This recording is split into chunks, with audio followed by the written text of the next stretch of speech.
अब तेरो बिहा गर्नुपर्छ छोरा। हुन्छ हो आमा, तर सहान ल्याए अर्काले सहिले हुँदो रहेछ।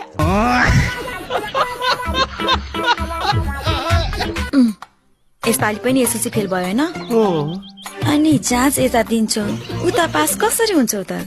अब यता चाहिँ पास हुन्छ हैन त?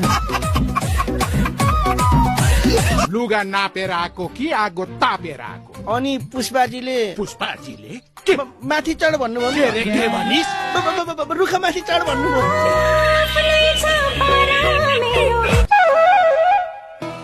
हुँदा हुँदा दिउँसो रक्सी चढाउन थाल्यो होइन अब? नाइट बस हो र राति मात्रै चढाउनलाई।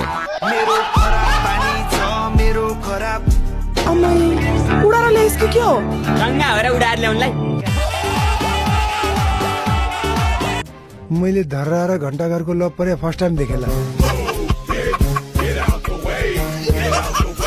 आज त नौनलाई छस् त। तिमी जस्तो हो त महिना दिनमा नुहाउने। मेरो त 28-29 दिन भयो कि जिउ चिलाइहाल्छ। आजकल तिमी जस्तो राम्रो केटी नै पाइँदैन। हाम्री आमा त स्याम्पल पिसै हो नि, कहाँ भेटेछन् कुनै हाम्रा बाले। त्यसको असर मलाई सोच परिरहेछ यहाँ। फेरि बिहाको कुरा ननिकाल है आमा। तिमीले बासँग चाँडै बिहा गरेर के पायो भन त?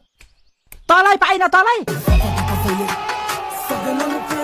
तिमीले हात दिनु सिकायौ, अब म यो ब्यानर कसरी च्यात्ने त्यो सिकाउँछु।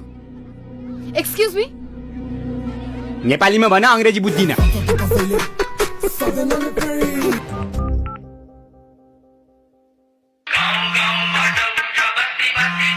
वार्ताको टेबलमा एकचोटि बस्दै नि त।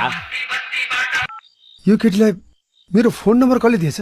पछाडिको 6वटा त मैले दिया हो, अगाडिको 4 कसले दिएछ?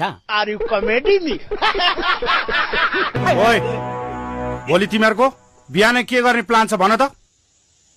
पियानो उठ्ने, मुख धुने, बम पड्काउने। 4 बम।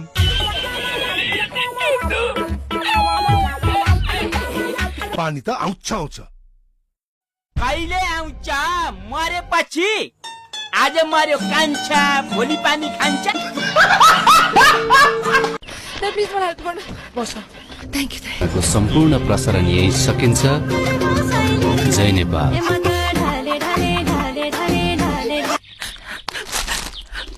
खाइबक्सोस् नजुर, खाइबक्सोस्, खाइबक्सेन भने मरिबक्सन्छ। अब त चाउ चाउ खाऊ। चाउ चाउ हुत्याउँछ। 50 लाखमा 10 रुपियाँ त्यो चाउ चाउको नि छोड।